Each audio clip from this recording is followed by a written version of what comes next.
सभी भक्त बोले जय माता दी। 9वें दिन माँ सिद्धिदात्री की दिव्य महिमा और अलौकिक कथा सुनिए। नवरात्रि का 9वां दिन सबसे महत्वपूर्ण और पूजनीय माना जाता है, क्योंकि इस दिन माँ दुर्गा के सिद्धिदात्री स्वरूप की उपासना की जाती है। सिद्धिदात्री अर्थात वह देवी जो सभी सिद्धियों को प्रदान करती हैं। वही ब्रह्मांड की मूल शक्ति हैं, जो अपने भक्तों को आध्यात्मिक और भौतिक दोनों ही प्रकार की सिद्धियां प्रदान करती हैं। माँ सिद्धिदात्री कमल के आसन पर विराजमान रहती हैं और उनके चारों हाथों में शंख, चक्र, गदा और कमल शोभायमान रहते हैं। उनकी कृपा से भक्त को अष्टसिद्धियाँ तथा 9 निधियाँ प्राप्त होती हैं। कहा जाता है कि जब सृष्टि की उत्पत्ति हुई थी, तब देवता, असुर, सिद्ध और ऋषि सभी ने माँ की आराधना कर सिद्धियाँ प्राप्त की थीं। यहाँ तक कि स्वयं भगवान शंकर ने भी माँ की आराधना कर अर्ध नारीश्वर स्वरूप प्राप्त किया। इसलिए माँ सिद्धिदात्री को अद्वितीय और सर्वोच्च देवी माना जाता है। पौराणिक कथा के अनुसार जब ब्रह्मा, विष्णु और महेश सृष्टि की रचना कर रहे थे, तब उन्हें कई बार बाधाओं का सामना करना पड़ा। तभी देवताओं ने मिलकर माँ दुर्गा का आवाहन किया। उस समय माँ ने सिद्धिदात्री स्वरूप धारण कर सभी देवताओं को सिद्धियाँ प्रदान की। इन सिद्धियों से देवताओं ने सृष्टि की रचना को सरलता से पूर्ण किया। कहा जाता है कि इसी कारण से सृष्टि का संचालन संतुलित और सुचारू रूप से हो सका।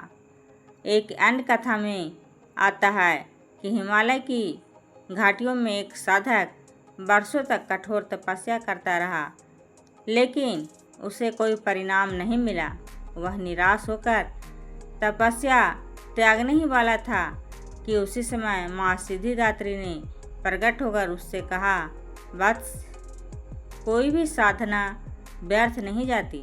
तुम्हारा तप अब पूर्ण हुआ और मैं तुम्हें वह फल दूंगी जिसकी तुम्हें अभिलाषा है। माँ ने उसे अष्ट सिद्धियाँ और 9 निधियाँ प्रदान की। उस साधक ने उन सिद्धियों का प्रयोग लोगों की भलाई के लिए किया, बीमारियों को ठीक किया, दुखियों की सहायता की और धर्म का प्रचार किया। तभी से भक्तों का विश्वास है कि माँ सिद्धिदात्री की कृपा से जीवन के सभी संकट दूर हो जाते हैं और भक्त के जीवन में सुख, शांति और समृद्धि का वास होता है। नवरात्रि की 9वीं तिथि पर व्रत और पूजन का विशेष महत्व है। इस दिन प्रातः स्नान कर घर के पूजा स्थल को स्वच्छ कर माँ सिद्धिदात्री की प्रतिमा या चित्र स्थापित किया जाता है। उन्हें लाल या गुलाबी वस्त्र अर्पित किए जाते हैं, क्योंकि ये उनके प्रिय रंग हैं।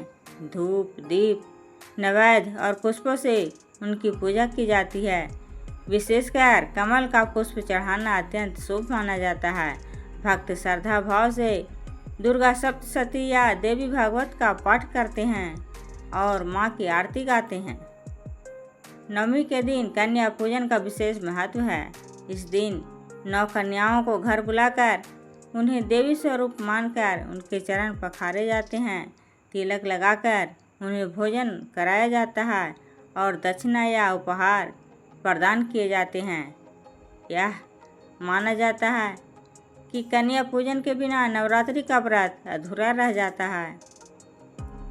कन्याओं के रूप में स्वयं माँ सिद्धिदात्री प्रसन्न होती हैं और आशीर्वाद देती हैं कि घर में कभी भी दरिद्रता या दुख का प्रवेश न हो। माँ सिद्धिदात्री की उपासना से भक्त को अज्ञान के अंधकार से मुक्ति मिलते हैं। उसके जीवन में ज्ञान का प्रकाश फैलता है। कहा जाता है कि जो भक्त 9वीं के दिन माँ की सच्चे मन से पूजा करता है, उसके सभी अधूरे कार्य पूर्ण होते हैं उसे संसार के भय और दुख से मुक्ति मिलती है और अंत में मोक्ष की प्राप्ति होती है। यही कारण है कि नवमी का दिन केवल व्रत का और उपवास का ही नहीं बल्कि आध्यात्मिक जागृति का भी दिन माना जाता है। यह दिन आत्मशुद्धि, तपस्या और परमात्मा से एकाकार होने का मार्ग प्रदान करता है। माँ सिद्धिदात्री भक्त को न केवल धन और सुख देती हैं बल्कि उसे धर्म, नीति और सदाचार के मार्ग पर चलना भी सिखाती हैं। उनका संदेश यही है कि जीवन में कभी निराश ना हो। तप और भक्ति का फल अवश्य मिलेगा, चाहे वह देर से ही क्यों न हो।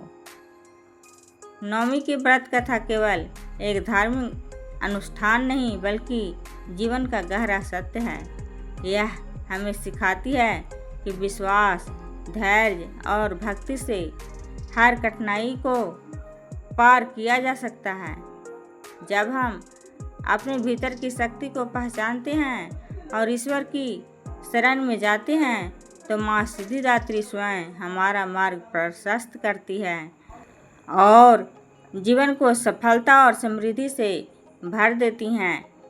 दोस्तों, यदि आपको माँ सिद्धिदात्री की यह दिव्य कथा और व्रत का महत्व अच्छा लगा हो तो इसे लाइक और शेयर करें और माँ दुर्गा की ऐसे ही अद्भुत कथाएं सुनने के लिए हमारे चैनल को सब्सक्राइब करना ना भूलें। जय माता दी।